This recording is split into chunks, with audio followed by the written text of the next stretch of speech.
Welcome back to Read Please, Mrs. B. Today's book is Flat Stanley's Worldwide Adventures, The Amazing Mexican Secret. Today's story was created by Jeff Brown, written by Josh Greenhut, and the pictures are by Mackie Pamantuan. In our story today, says special delivery, danger.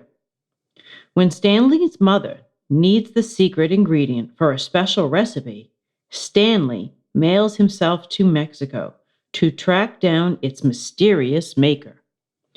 But when a band of spies threatens to steal the secret, Stanley's simple trip becomes a race against an opponent that even a flat boy like himself can't slip past. Let's read to find out about Flat Stanley's worldwide adventure to Mexico.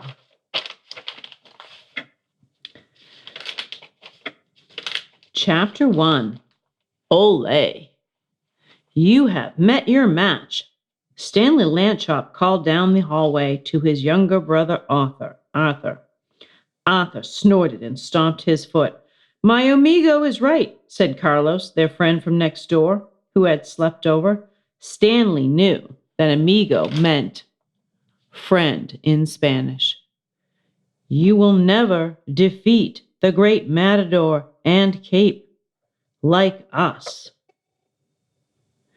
Carlos took Stanley's hands and dangled him just off the ground. This was not very difficult because Carlos was quite tall for his age. Also, Stanley was only half an inch thick.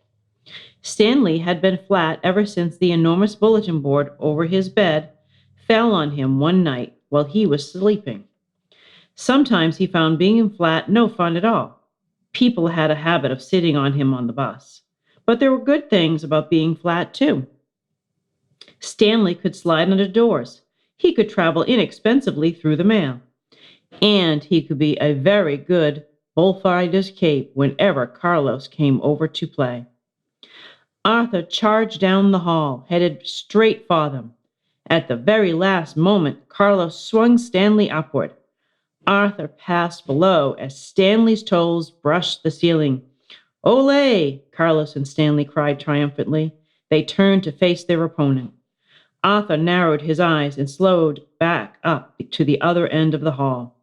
Stanley knew to take his brother very seriously when Arthur was mad. After all, it wasn't always easy for Arthur having a brother who was flat and could do so many unusual things. Plus, Stanley was dressed all in red, which Carlos said made bulls angry.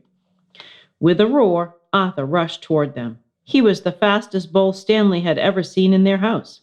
Carlos tightened his grip on Stanley's hands. Stanley took a deep breath and, Boys! A voice bellowed right behind them as Carlos swept Stanley through the air. It was Mr. Lambchop. Stanley was about to swing right into him. Stanley pointed his toes as hard as he could. They skidded against the ceiling, bringing him to a stop. The good news was that Stanley Lambchop had not crashed into his father. The bad news was that he was now upside down and face to face with him. Haven't I told you? No horsing around, Mr. Lambchop said. But we aren't playing horses, Dad, protested Arthur. Mrs. Lambchop appeared from the kitchen. Arthur is right, dear, she said. One shouldn't call it horseplay when they were playing bullfight. Stanley's parents were very much in favor of proper speech whenever possible. My cousin Carmen del Junco is a famous matador in Mexico, Carlos admitted. It is in my blood. Speaking of Mexico, Mrs. Lambchop said, smiling, guess what's for breakfast? Everyone followed her into the kitchen. What is it? Stanley asked, poking the yellow mound on his plate with a fork. It certainly smelled good. Why, it's huevos rancheros, Mrs. Lambchop said. Looks more like eggs, said Arthur. Carlos chuckled. Huevos means eggs in Spanish. Huevos rancheros is a special dish with eggs on top of a tortilla. He elbowed Stanley. You will like the tortilla, amigo. It is flat like you. Everybody dug in. Ish, ish, delicious ish, exclaimed Arthur. Please don't talk with your mouth full, Arthur, Mr. Lambchop said. Harriet, you've outdone yourself. These huevos rancheros are delicious. Stanley couldn't agree more, so he shoveled another forkful into his mouth.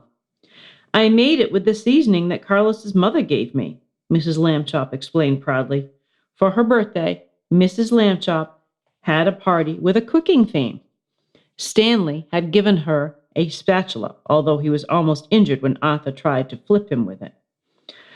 Ah, Carlos said, nodding, my great-grandmother's secret ingredient. Secret ingredient? Stanley's mother leaned forward. What could it be? I cannot say, said Carlos. We promise we won't tell anyone, pleaded Mrs. Lambchop. I cannot tell you, Senora Lambchop, because I do not know, Carlos shrugged. Nobody knows. My great-grandmother guards her secret closely. There are spies trying to steal it from her always. It is sad, because when she dies, the secret will go with her. How old is she? Asked Arthur. She is 103, said Carlos with a frown. That's quite young for a person over 100, said Mr. Lambchop. Carlos, said Mrs. Lambchop, I love cooking, and this is the most wonderful flavor I have ever known. I would be honored to carry on the tradition of your great-grandmother's secret ingredient.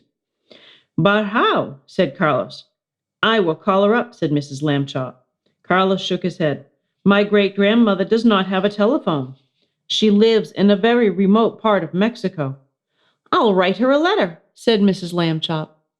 She would never send her secret in the mail, said Carlos. Stanley's mother thought for a long moment.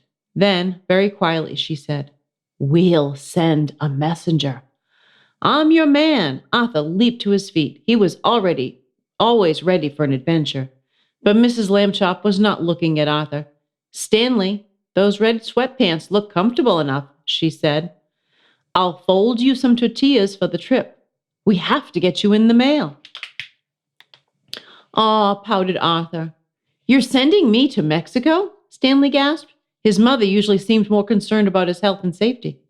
Stanley Lambchop, you tasted the secret ingredient, said Mrs. Lambchop. We cannot let that secret die.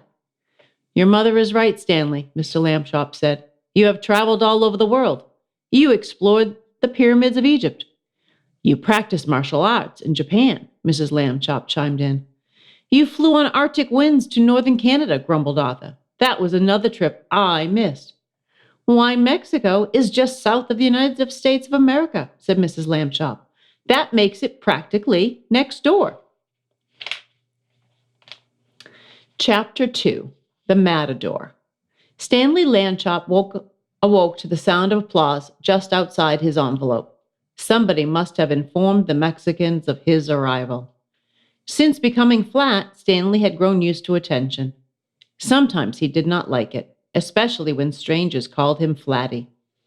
But he had also found that there was such a thing as good attention. He remembered the reporters who crowded around him after he saved President Lincoln's nose from breaking off Mount Rushmore. He thought of the crowds calling his name as he stood with a movie star, Oda Nobuo, in Japan. And now he had arrived in Mexico to thunderous applause. Stanley hoped he would have a minute to straighten himself. He liked to look presentable for his public. At that very moment, someone tore the envelope open, and Stanley leaped out, smiling for the crowd.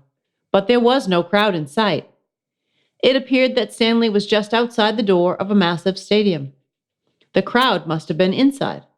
A giant sign above the gate said Plaza de Toros, Mexico. Staring down at Stanley was a beautiful woman in a fancy velvet outfit with a frilly white shirt. ¿Quién es? She said sharply. I'm afraid I don't speak Spanish, said Stanley, slightly embarrassed. Who are you? She repeated in English. My name is Stanley Lambchop, answered Stanley. I am here for the secret ingredient of Isabel Beluga Tortilla de Sandoval. Carlos had taught him how to properly pronounce his great-grandmother's name before licking the envelope. Then you are a spy, the woman cried. No, I am not, Stanley said. Look. Ever since Stanley had a difficult time at the Cairo post office, He always made sure to travel with a proper documentation.